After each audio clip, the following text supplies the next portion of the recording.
दोस्तों हेलो नमस्ते, मेरा नाम है राम परमार और आप देख रहे हैं भाई अपना प्यारा सा ट्रैक्टर चॉइस। वैसे भाई इस चैनल पर वीडियो आए हुए काफी लंबा समय हो चुका है, पर भाई जो वीडियो आज मैं आप लोगों के साथ लेकर आया हूं वो काफी ज्यादा धमाकेदार है, क्योंकि भाई आज अपने इस जेडी को भाई पूरे के पूरे 1 साल कंप्लीट हो चुके हैं। जी हाँ दोस्तों, मैंने इसे लास्ट ईयर परचेज किया था अप्रैल 20 2025 को, और भाई आज ठीक है 20 अप्रैल 2026।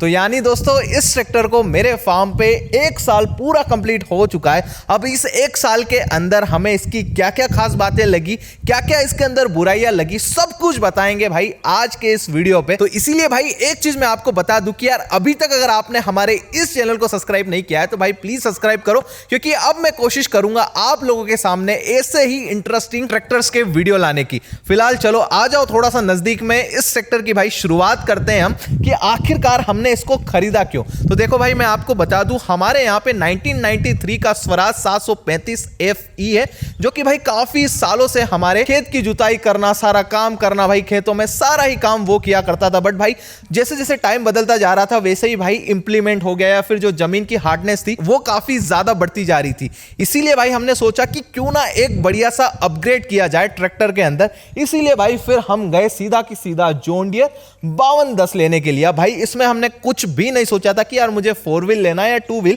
पर भाई एक बात मुझे 1 साल बाद भी काफी ज्यादा सही लग रही है कि मेरा उस समय डिसीजन काफी सही था जो मैंने भाई 4 व्हील ट्रैक्टर परचेज किया। अब भाई इस चीज में हमारे 1.5 से 1,80,000 रुपए ज्यादा लगे, बट भाई ये जो चीज आई है ये बहुत ही ज्यादा बेनिफिट है। मतलब भाई चाहे आप कहां पे भी हो, अगर एक बार आप इसका 4 व्हील का जो गियर है वो डाल देते हो तो भाई फिर आपको कहीं पे कुछ भी देखने की जरूरत नहीं पड़ती है। और भाई सच में 4 व्हील से भाई हम लोगों ने हमारे जो पुराने ट्रैक्टर के पंजे थे, जो कल्टीवेटर था, वो भाई बहुत तोड़े हैं इसने। अभी भी फिलहाल इसके पीछे पंजा लगा हुआ है और ये अभी भी पुराने ट्रैक्टर का चल रहा है, पर भाई अगर इस पे ज्यादा लोड आता है या कहीं पंजा फंसता है तो भाई वो सीधा की सीधा तोड़ देता है। तो भाई इसमें पावर काफी ज्यादा है, और भाई यही सबसे बड़ा बेनिफिट है 4 व्हील ट्रैक्टर लेने का कि भाई इसे आप कहीं पे भी चला सकते हो। वैसे भाई 4 व्हील जब मैंने लिया था तब भाई काफी ज्यादा एक बड़ा डाउट और मेरे मन में था कि भाई क्या ये हमारे खेत पे भाई बोनी भी कर पाएगा, पर भाई इसने हमें वहां पे बिल्कुल निराश नहीं किया। इसने भाई बोनी भी बहुत ज्यादा सटीक करी। हाँ, बोनी भी हमने भाई 4 व्हील ही डाल के करी थी, जो कि भाई बहुत सही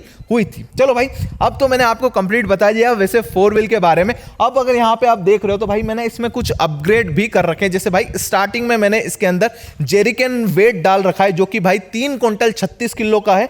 और फिलहाल में अगर आप वहां देखोगे तो हमने भाई इसके अंदर पानियर का पूरा ही पूरा म्यूजिक सिस्टम डाल रखा है, सारा सिस्टम हमने कर रखा है। पर आज मैं उसके बारे में आपको नहीं बताने वाला हूं। आज हम बात करने वाले हैं इसकी अच्छाइयों के बारे में, साथ ही इसकी बुराइयों के बारे में।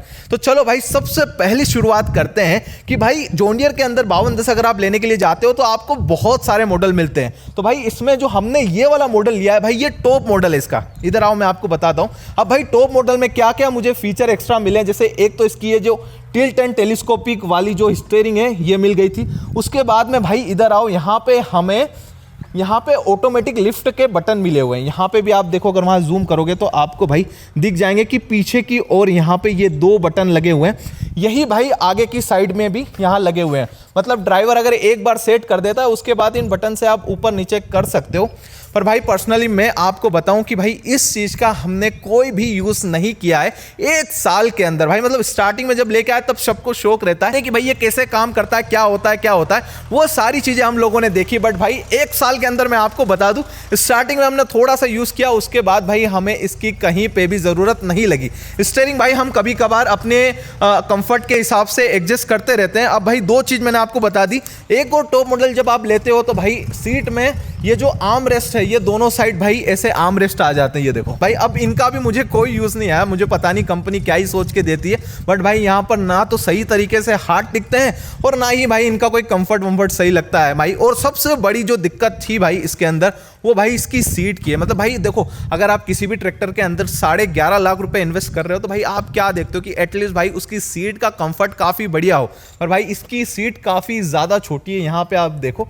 तो भाई सीट में कहीं ना कहीं इसके अंदर थोड़ा सा अपग्रेड होना चाहिए। तो भाई ये तो हुई टॉप मॉडल की बात की टॉप मॉडल के हमें क्या क्या फीचर मिल जाते हैं। अब भाई हमने टॉप मॉडल में सिर्फ ये टिल्ट एंड टेलीस्कोपिक वाला ही फीचर यूज किया है, इसके अलावा भाई हमने कुछ भी यूज नहीं किया है। अब भाई बात रही कि आखिरकार इसकी खास बात बातें क्या हैं और बुराइयां क्या है। तो भाई पहले शुरुआत करते हैं इसकी बुराइयों से। तो भाई सबसे बड़ी दिक्कत जॉन डियर के 5210 के अंदर हमें यही लगती है कि भाई इस ट्रैक्टर के अंदर कंफर्ट की कहीं ना कहीं तो कमी है। भाई मैं आपको थोड़ा सा इसके ऊपर चढ़ के ही दिखाता हूं।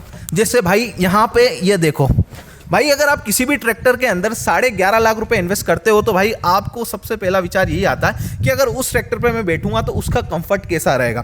तो भाई मैं आपको पहले सीट की क्वालिटी दिखाता हूँ। ये देखो भाई, इसकी सीट इतनी ज़्यादा छोटी है कि भाई कंफर्ट तो आप भूल जाओ। आप ठीक तरीके से अगर आप थोड़े हेल्दी हो तो भाई कहीं ना कहीं आपको बैठने में भी दिक्कत आएगी। बाकी भाई यहाँ पे भी इसका कोई खास सपोर्ट है नहीं। उसके बाद भाई देखो, प्लेटफॉर्म इसका बिल्कुल भी कंफर्टेबल नहीं है। ये देखो, मतलब भाई यहाँ पे कम से कम कंपनी को भाई एक प्लेटफॉर्म, जो सिंगल प्लेटफॉर्म आते हैं भाई, आपने देखा ही होगा महिंद्रा के नोवो में, इस टाइप का प्लेटफॉर्म देना चाहिए। वैसे तो भाई अभी मैं आपको बता दूं, जेडी के अंदर भाई कंपनी ने एक अपग्रेड तो कर दिया है, जिसके अंदर भाई उन्होंने स्टीयरिंग चेंज कर दी है, सीट बड़ी दे दी है।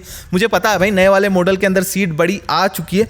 इसके साथ साथ उन्होंने भाई यहाँ पे मेट भी दे दी है दोनों साइड में। तो भाई आपको बाहर से खरीदने की ज़रूरत नहीं है।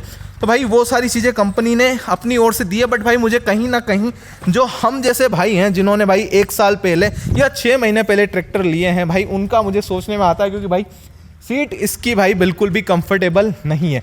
अभी जो नए वाली सीट है वो काफ़ी ज़्यादा बड़ी है, थोड़ी प्रीमियम है, तो उसमें कंफर्ट कहीं ना कहीं अच्छा आता है। भाई दूसरी और सबसे बड़ी दिक्कत है इस ट्रैक्टर के फ्यूल कंजप्शन की। भाई चाहे आप इसे लोड पे चलाओ या भाई फ्री चलाओ, भाई इसका डीजल का जो एवरेज है ना, वो भाई ऑलमोस्ट सेम ही आता है। 4 से 5 लीटर भाई घंटे का ये लेता है। अगर भाई आप कहीं मंडी जा रहे हो या खेत पे भाई खाली ट्रैक्टर ले जा रहे हो तो भी भाई उसमें ये सेम कंजप्शन करता है। मतलब भाई ऐसा नहीं है कि आप इसे लोड दोगे तभी ये खाएगा, भाई ये ऐसे भी खाता है। तो अगर जिन भाइयों को थोड़ा सा फ्यूल का कंजप्शन का अगर सोचने में आता है तो भाई फिर मेरे हिसाब से आपको भाई जेडी नहीं देखना चाहिए, क्योंकि भाई ये खाता बहुत है और भाई उसी टाइप से इसके खर्चे भी है। मतलब जैसे एक और दिक्कत भाई मुझे इससे याद आ गई है, भाई हमने हमारी ट्रॉली इस ट्रैक्टर से भाई 6-7 महीने तक कनेक्ट नहीं करी, क्योंकि भाई इस ट्रैक्टर के अंदर चाहे हाइड्रोलिक का तेल हो या फिर भाई पंप का ऑयल हो या फिर पावर स्टीयरिंग का ऑयल हो, वो सब कुछ सेम है। और ऐसे में अगर भाई आप इस ट्रैक्टर से कोई दूसरी ट्रॉली कनेक्ट करते हो जो कि भाई दूसरे ट्रैक्टर से भी चलती हो, तो भाई फिर आपको इस ट्रैक्टर के अंदर दिक्कत देखने को मिलेगी, क्योंकि भाई फिर इसके अंदर ऑयल मिक्सिंग होना शुरू हो जाएगा। इसी दिक्कत को देखते हुए भाई हमने इस ट्रैक्टर के लिए एक स्पेशल ट्रॉली भी बनाई, जो कि भाई हमें 2,60,000 रुपए में पड़ी। और वो ट्रॉली बस भाई अब इसी ट्रैक्टर के हम साथ कनेक्ट करते हैं, क्योंकि भाई फिर हम कनेक्ट करने जाएंगे ना तो भाई फिर इसके अंदर दिक्कत आती है। अब आ जाओ भाई पीछे की दिक्कतों के बारे में भी बात कर लेते हैं। हमें कहीं पे भी बड़े टूल रखने की जगह नहीं मिलती है। यहाँ पे हालांकि एक छोटी सी टूल किट है, बट भाई इसके अंदर कुछ भी नहीं आता है। छोटी मोटी चीजें आप रख सकते हो, बाकी हमें कहीं पे भी ऐसा सेफ ऑप्शन नहीं मिलता है जहां पे हम टूल बॉक्स लगा पाए। उसके बाद भाई जो अगली बड़ी दिक्कत है भाई इस ट्रैक्टर के अंदर भाई पैसेंजर को बिठाने वाली। वैसे तो भाई हमारे इंडियन नॉर्म्स के हिसाब से जो ट्रैक्टर के मडगार्ड है भाई इस पे कोई नहीं बैठ सकता, पर भाई फिर भी भाई बहुत सारी ट्रैक्टर कंपनी यहाँ पे भाई स्पंज लगा के देती है, ताकि भाई पास वाले जो बंदे हों वो यहाँ पे आराम से बैठ पाए। पर भाई जेडी के अंदर इतनी ज्यादा दिक्कत है ना, मैं आपको बताता हूँ भाई, आप एक बार ऊपर चढ़ो, अगर कोई भी भाई यहाँ पे बैठेगा तो भाई बैठने के लिए बिल्कुल भी जगह नहीं है। अगर आप यहाँ पे कुछ ऊपर रखना भी चाहते हो तो भाई उसमें भी दिक्कत आएगी, क्योंकि भाई फिर यहाँ पे अगर कुछ बड़ी चीज आपने रख दी तो वो फंस जाएगी, या फिर भाई उतारने में या चढ़ाने में ही दिक्कत आ जाएगी। तो भाई सिर्फ इस पे एक ड्राइवर कंफर्टेबली बैठ सकता है। फिर हमने भाई यहाँ पे ये भाई कैनोपी भी डाल रखी है। भाई कैनोपी की वजह से भाई ना यहाँ पे स्पेस है ना उधर स्पेस है, और भाई वहां पे भी वो सिस्टम आ चुका है ऑटोमेटिक लिफ्ट वाला, तो भाई वहां पे भी कोई जगह हमें नहीं मिलती है। बाकी एक और बड़ी दिक्कत भाई यहां मैं आपको बताता हूं, इसके फ्यूल टैंक में आती है। अब भाई इसका फ्यूल टैंक तो बहुत ज़्यादा सेफ है, मतलब पीछे की साइड में कोई दिक्कत नहीं है, पर भाई इसमें फ्यूल डालना एक बहुत बड़ा डिफिकल्ट वाला काम रहता है, जब भी भाई स्पेशल पीछे कोई भी इंप्लीमेंट लगा हो। भाई हमने सच में बहुत बार ऐसा किया है कि जब भी हमें इसके अंदर फ्यूल डालना हो तो भाई इंप्लीमेंट छोड़ने पड़ते हैं, क्योंकि भाई डीजल का टैंक जाता ही नहीं है। अब भाई इस साइड से तो कहीं पर भी जगह नहीं है कि आप रख के डाल सको, और अगर आप ऐसा सिस्टम लगा लेते हो तो भाई फिर तो और ज़्यादा दिक्कत आती है। अभी भाई हमने ये सिस्टम लगाया तो भाई अब पीछे से भी जो हमारी कैन है उससे भी हम इसमें फ्यूल नहीं डाल सकते, क्योंकि भाई कैन की जो स्पेस है वो देखो आप यहाँ पे, भाई यहाँ पे लाने में खड़े रहने में बहुत ज़्यादा दिक्कत आ जाती है। तो भाई ये मुझे बहुत ज़्यादा फेस करनी पड़ रही है इस ट्रैक्टर के अंदर दिक्कत। बाकी भाई रही अगर इसकी अच्छाइयों की बात तो वो भी बता देता हूँ, क्योंकि भाई जहाँ पे कांटे रहते हैं वहाँ पे फूल भी रहते हैं। तो मैं आपको बताता हूँ, जैसे भाई सबसे पहली और सबसे बड़ी बात कि भाई देखो इस ट्रैक्टर का लुक आप मानो या ना मानो बट मेरी नज़र में बहुत ही प्यारा है। और भाई मैंने इसको जब पहली बार देखा था तभी भाई पसंद कर लिया था कि यार नहीं मुझे जेडी ही लेना है। और भाई ये बात सिर्फ इसकी खूबसूरती पे ही नहीं आती है, भाई इसके अंदर ऐसे भी फीचर्स हमें मिल जाते हैं जो कि भाई इसको बाकी ट्रैक्टर से अलग बनाते हैं, जिसमें भाई सबसे पहली चीज़ है भाई इसका टॉर्क। हाँ भाई इसके अंदर आपको बहुत बढ़िया टॉर्क देखने को मिल जाता है। इसी के साथ में भाई इसके अंदर आपको मिल जाता है कंपनी फिटेड टर्बो। अभी भाई मैं आपको टर्बो भी इसका दिखा देता हूं। अब भाई टर्बो क्या काम करता है मैं आपको बताता हूं। जैसे मान लो आपने ट्रैक्टर पे भाई हेवी लोड डाला और ऐसे में अगर आपके ट्रैक्टर में टर्बो नहीं होगा तो हो सकता है कि आपका ट्रैक्टर बंद हो जाए या दम तोड़ दे। लेकिन भाई टर्बो यहां पे क्या काम करता है कि जैसे ही ट्रैक्टर पे लोड आता है तो भाई टर्बो अपना काम करना शुरू कर देता है। अब भाई इसमें ये फ्यूल तो थोड़ा कंजप्शन ज़्यादा करता है पर भाई आपका ट्रैक्टर कभी भी बंद नहीं होता है। और भाई यही इसकी सबसे बड़ी बात है कि भाई ये कभी भी कहीं पे भी बंद नहीं होता है। मतलब अगर आप कहीं पे इसको ढलान में चढ़ा भी रहे हैं तो भाई वहाँ पे भी आपको दिक्कत नहीं मिलती है। हालांकि भाई देखो यहाँ पे ये सिंगल बोनट में आता है। बाकी भाई देखो फ्रंट में आप चाहे इसमें कितना भी वेट लगाना चाहो वो आपकी चॉइस है। बट एक चीज़ मुझे इसके अंदर काफ़ी बढ़िया मिली कि जो इसका जो फ्रंट का एक्सल है ना भाई ये काफ़ी ज्यादा स्ट्रॉन्ग है। अब भाई स्ट्रॉन्ग इन द सेंस ऐसा है कि आप देख लो इसे, मतलब भाई कहीं से कहीं तक आपको ऐसा नहीं दिखता है कि भाई ये कमजोर है। तो चाहे आप इसमें खेती का काम करना चाहो वो भी कर सकते हो और अगर आपको इसमें डोजर चलाना हो तो भाई आप वो भी काम इसमें कर सकते हो। मतलब भाई ये हेवी काम के लिए ही बना हुआ है। तो मतलब कहीं से कहीं आपको ऐसी इसमें दिक्कत नहीं मिलेगी कि यार फ्रंट में आपको भाई कहीं कमजोरी दिख रही है, कहीं पे कुछ भी ऐसा नहीं मिलता है। बाकी भाई जेडी का नाम आए और इसके लुक्स के बारे में बात ना हो भाई ये तो गलत बात है। तो भाई चलो उसी बारे में बात करते हैं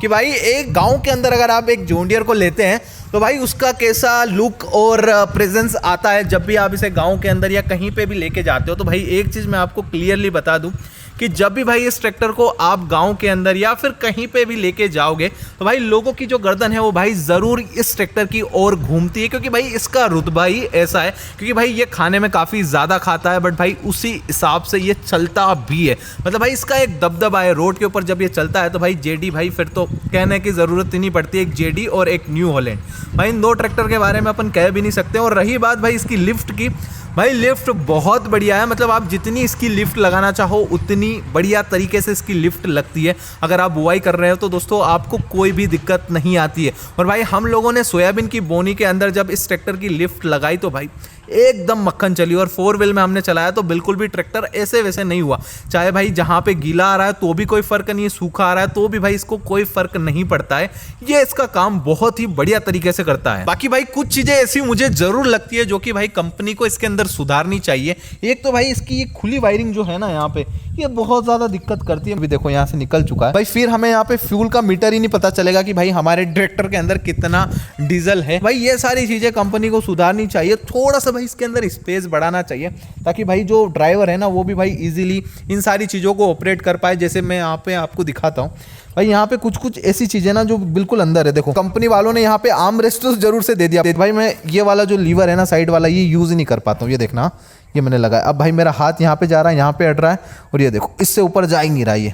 तो भाई ये ऐसे करके मुझे बहुत ज़्यादा यहाँ तक आता है फिर रुक जाता है, फिर भाई मुझे ऐसे करना पड़ता है और फिर वहाँ तक जाता है। ये देखो मतलब ये स्पेस आप देखो ये बिल्कुल है ना, कंपनी को इसमें ध्यान रखना चाहिए ताकि भाई जो ड्राइवर है या जो भी यहाँ पे बैठ रहा है वो अच्छी तरीके से काम कर पाए। अब भाई ये तो था मेरा पूरा 1 साल का रिव्यू इस ट्रैक्टर के बारे में। अब मैं अगर बताने जाऊं तो भाई बहुत ज्यादा बड़ी ये वीडियो हो जाएगी और भी मुझे कुछ कुछ चीजें लगती है भाई वो मैं आपको अगले वीडियो में बताऊंगा। और रही बात अगर आप जानना चाहते हो कि मैंने अपने 5210 के अंदर कितने का मॉडिफिकेशन कराया है वो सब कुछ भाई मैं आपको हमारे नेक्स्ट वीडियो में बताने वाला हूं। तो भाई इसीलिए आप चैनल को सब्सक्राइब कर लेना, पास वाली घंटी दबा देना ताकि मैं जैसे ही वीडियो डालूं आपके पास वो वीडियो तुरंत पहुंच जाए। बाकी तो चलो अब मिलते हैं अगले ट्रैक्टर रिव्यू में, तब तक के लिए जय हिंद, वंदे मातरम।